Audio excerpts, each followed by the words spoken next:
2016 was like the golden era of the Plants vs. Zombies franchise. We got Garden Warfare 2, which is the GOAT, Modern Day for PvZ 2, also the GOAT, and for those 12 people who've been waiting for this moment, we've got something super.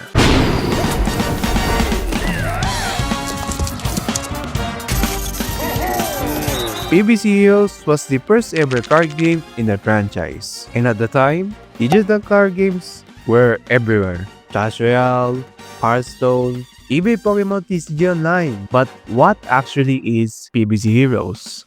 To put it simple, it's like Garden Warfare 2, but as a turn-based card game.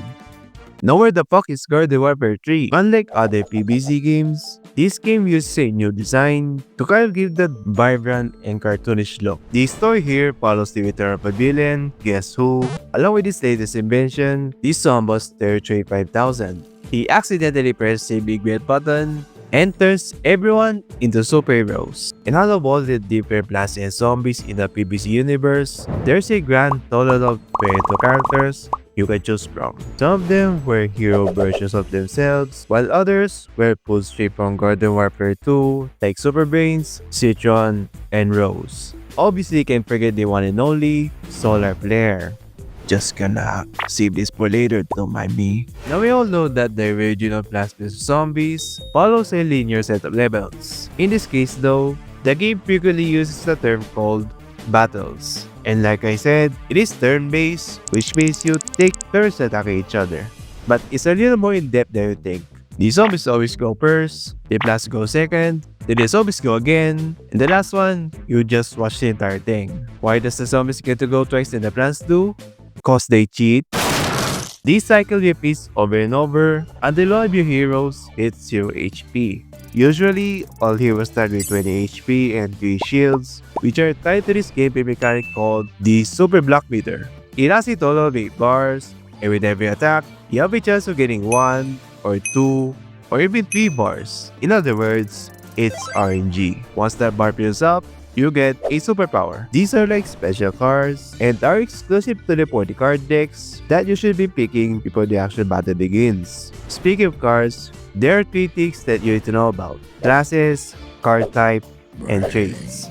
Every card belongs to its own class, which are like groups that each have their own unique feel to it. It's also the same case for the heroes, but they have 2 classes, which means they can use cards that matches one of their classes. For example, heroes like Solar Flare, Wall Knight, and Chumzilla can bring a Sunflower card into battle. Anyone else, you just can't. In this game, there are 3 types of cards that you can get: fighter cards, which are normal cards; trick cards, which does some tricky stuff, hence the name; and environment cards, which have different effects on a specific lane.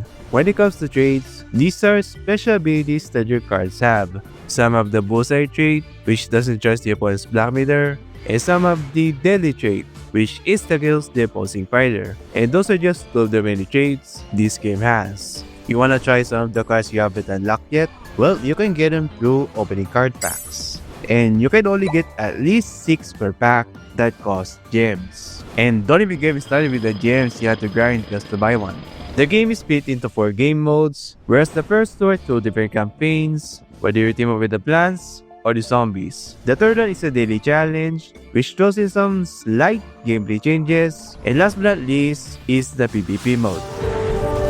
I am so cooked. Speaking of difficulty, the game's not fair. Okay, well, let's start with the positives first. You see, back in PvZ 1, you had this iconic lawn that is divided into 5 lanes. Here, it's basically the same, just flipped by 90 degrees. What's good about it though is that it isolates attacks to just their own lane. This guy's gonna attack this guy, then this guy's gonna attack this one. You get the point. It's easier for new players to get into, including long-time PvZ fans who have little to no experience with this type of game. Another thing I also wanna mention is that it has an interesting gameplay look. With all the different card types, classes, and traits, you're constantly guessing what your opponent might be holding, which keeps things interesting. Is that a nope?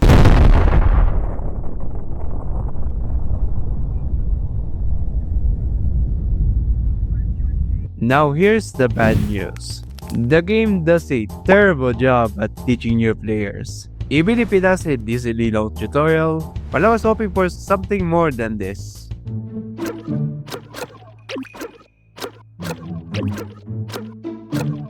You know, the worst part about this is that this just teaching you how to build a card deck and making you think that if you balance one easily gives you a bunch of cards, when in reality, you have to excessively grind for it, and most of the things I mentioned not too long ago are not even in the tutorial.